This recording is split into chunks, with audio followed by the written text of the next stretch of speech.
Ok, super. Donc, bonsoir tout le monde. Bonsoir. Bon, voilà, déjà, bon, moi, je vais juste exposer mon expérience que j'ai eue avec Upwork. C'est pas vraiment une formation. C'est plutôt des trucs que j'ai compris et comment j'ai essayé, au fait, comment dire, de me débrouiller dedans et puis essayer de trouver au moins des tactiques et des stratégies qui permettent d'avoir plus de réussite peut-être je pense c'est apply, hein, lorsqu'on apply au truc là, au job, ou bien voilà comment avoir un bon profil pour faire, comment dire, pour se faire remarquer par des clients, pour recevoir des invitations de boulot, etc.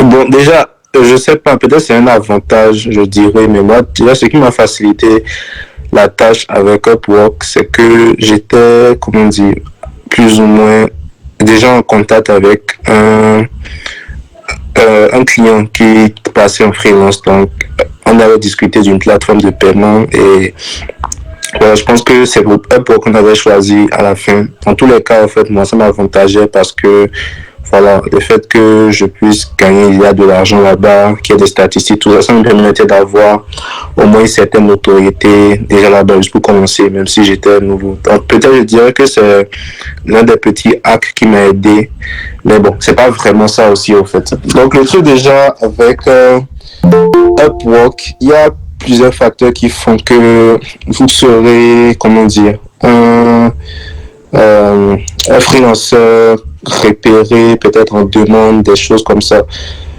La première des choses, c'est déjà le talent et puis l'expérience, au fait.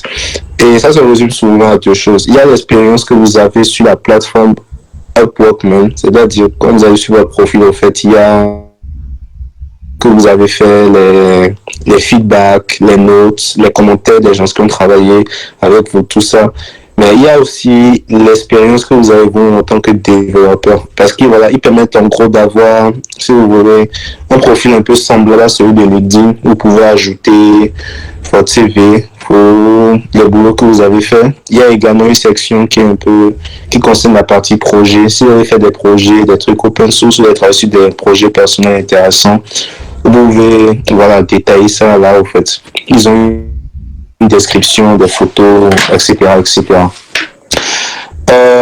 À part ça, il y a aussi, comment dire, je pense qu'il y a la possibilité, au fait, de passer des tests sur Upwork.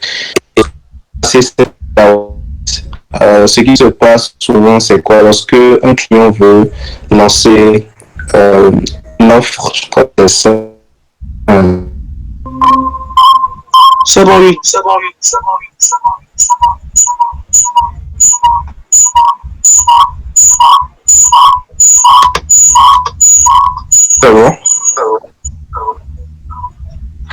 Oui, c'est bon. Ok, super. Donc, voilà. Donc, Upwork déjà pouvait déjà avoir plusieurs profils. Je pense que ça va jusqu'à 3 normalement.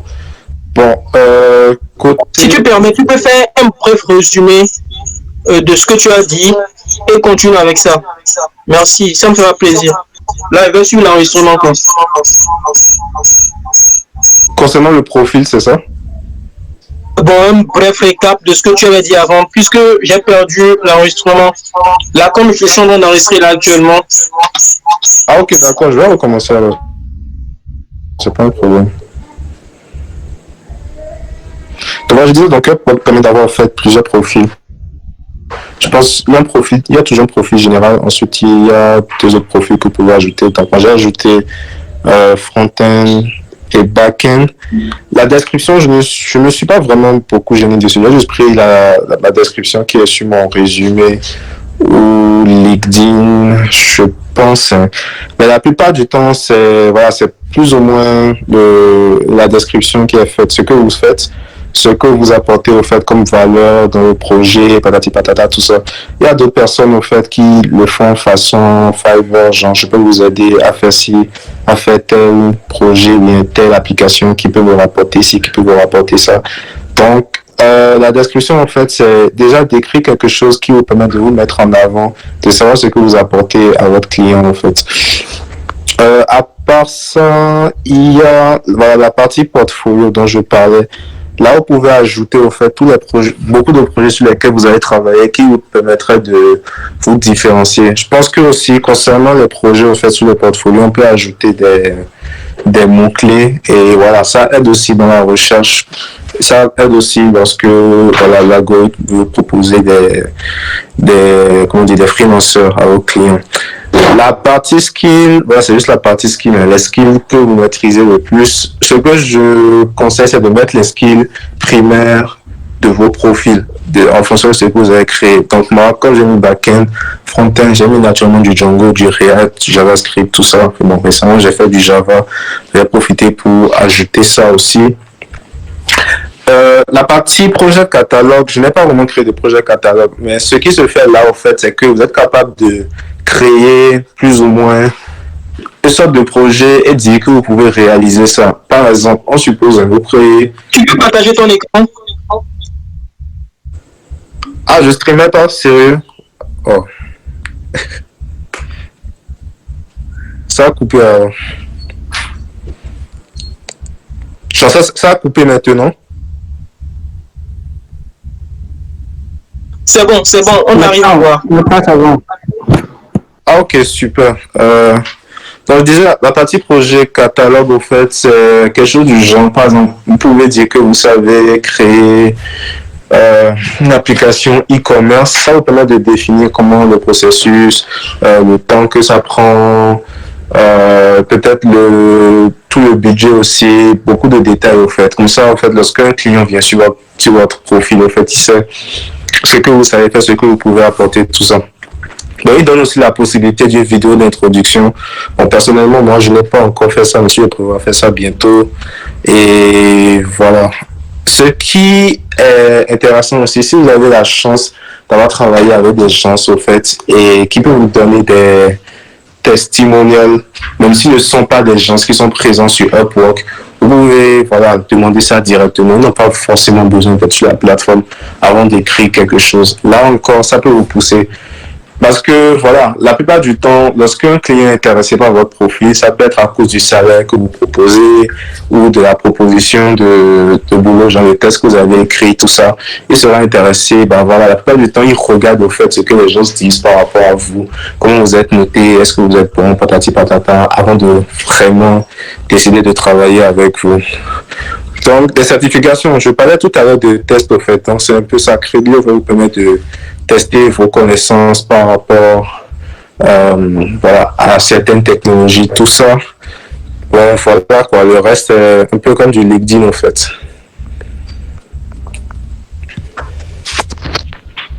Je ne sais pas si ça répond en fait à la question.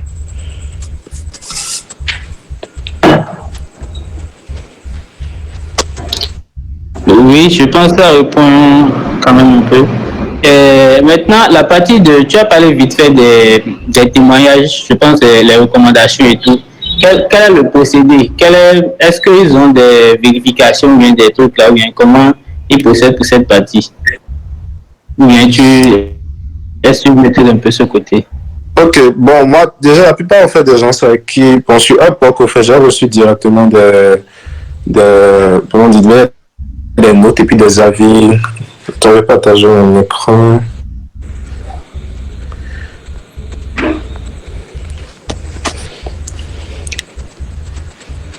Ok. J'ai reçu directement des avis de personnes avec qui j'ai travaillé sur Upwork, au fait. Donc ça, c'est la première partie. Par exemple, voilà, 5 étoiles recommandées, etc., etc. Donc la partie testimoniale, moi, je n'ai pas vraiment testé, au fait. Mais j'avais juste fait, comment on dit, j'avais regardé un peu par rapport à ça. Donc voilà, je pense que si je veux faire request testimonial, je rentre les informations de la personne qui veut demander le message, le profil LinkedIn. Donc en fait, c'est comme ça, en fait, ils font la vérification de leur côté pour être sûr que, voilà, c'est quelque chose de réel, en fait.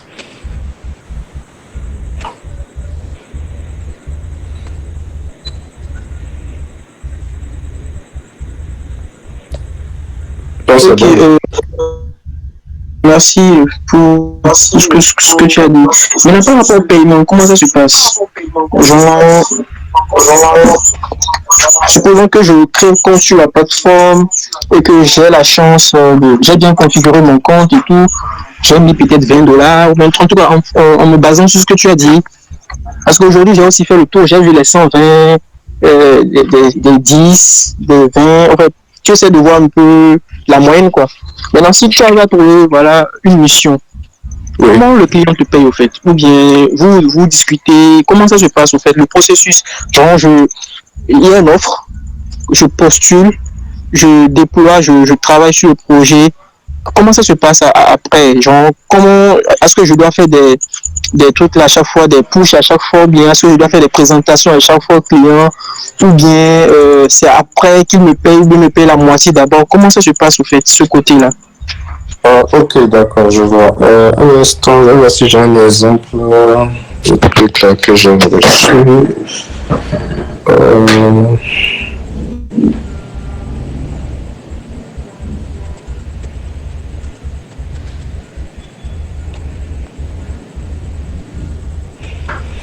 ok, je vais partager mon écran. Bon, déjà, pour commencer à répondre, côté paiement, il n'y a pas vraiment de problème pour ça. C'est Upwork qui s'en charge, en fait. C'est pas le client directement, c'est Upwork qui s'en charge. La plupart du temps, si tu veux travailler, au fait, avec quelqu'un sur Upwork, il faut être sûr qu'il y a, la plupart du temps, un badge. Je pense que ouais, c'est un badge. Hein. Genre, le client, en fait, a déjà payé, mais a déjà financé ce bout, je sais pas, voir. Ok, voilà.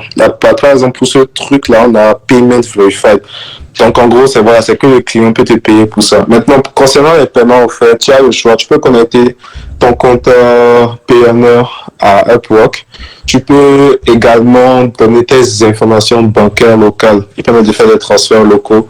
Je pense qu'ils supportent aussi PayPal, mais bon, je n'ai pas vraiment regardé. Donc, voilà, dans le temps, je suis payé par PN, parce que je pense que les transferts locaux, il y a beaucoup de frais là, et puis voilà. Personnellement, j'aime pas trop. Déjà, le fait que Upwork qui prenne 20% de ce que tu gagnes, en fait, tu vois. Et voilà, si par exemple le projet doit continuer, je pense qu'il peut réduire les frais à 10%, quelque chose comme ça. Donc, concernant par exemple les négociations de paiement, je viens d'avoir reçu un truc, ok, super. Alors, quand tu reçois une invitation, bon, dans tous les cas, quand tu applies pour un truc, mais que tu reçois une invitation, en fait, tu auras toujours comment dire, une page, au fait, où tu dois set les thèmes du contrat. Donc, la plupart du temps, tu dis, voilà, c'est tel boulot, il y a ci, il y a ça, tu donnes directement les frais par heure, ou bien ça peut être aussi des frais, comment on dit, ça peut pas être payé par heure, des trucs comme ça, j'ai oublié comment, si c'est un gros fond. Voilà, ça peut être un budget fixe, voilà, ou ça peut être un budget horaire, au fait.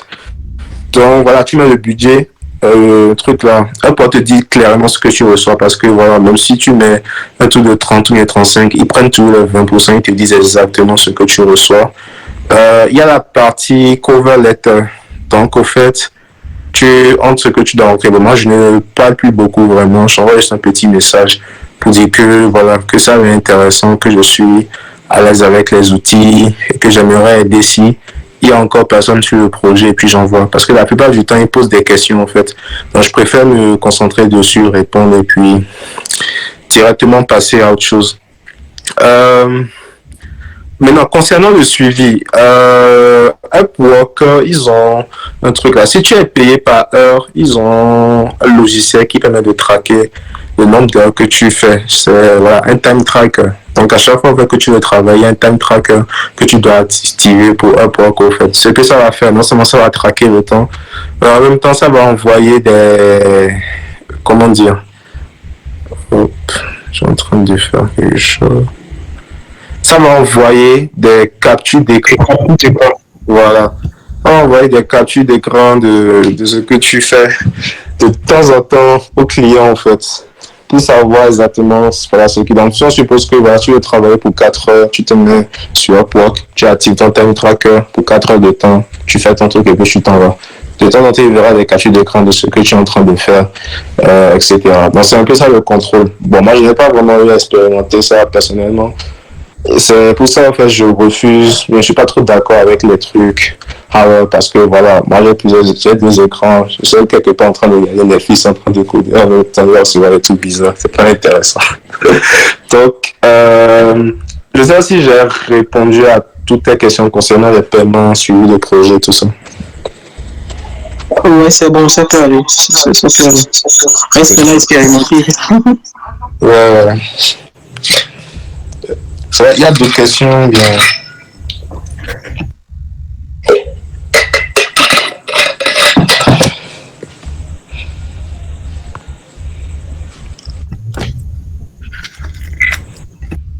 Ah oui, le badge de paiement. Oui, ok, d'accord. C'est bon. Est-ce qu'il y a des questions? Oui, bien sûr. Okay. Bonsoir, j'espère que vous allez bien. Par rapport à la question que le Cola vient de répondre pour les paiements. Pour les paiements avec les banques locaux, là, je ne sais pas si ça a changé, sinon c'est pas ça, moi je prenais les sous par billet, mais j'avais carrément pas de frais. Hein. Ce que la plateforme envoie, c'est ce que je reçois sur le compte. Ah ok, bon, peut-être ça a changé alors, sinon, bon, ça fait un an, j'ai utilisé ça. C'est pire, moi j'utilise maintenant, en fait. Ok, d'accord.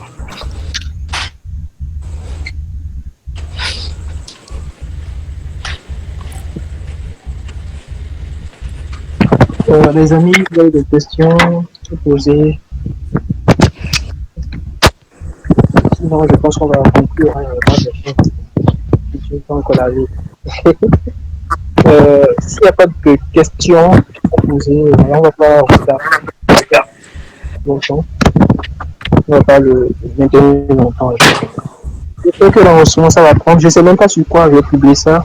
Sur ma chaîne, dans celui de Python Bernard, je ne sais pas quoi. Demain. Je vais travailler sur la vidéo, voir si ça prend bien et tout. Ça encore, bon. On fait ça. Ok, super. Ok, merci pour votre présence. Voilà. J'espère que ça a été bonne soirée. Bonne soirée à vous aussi.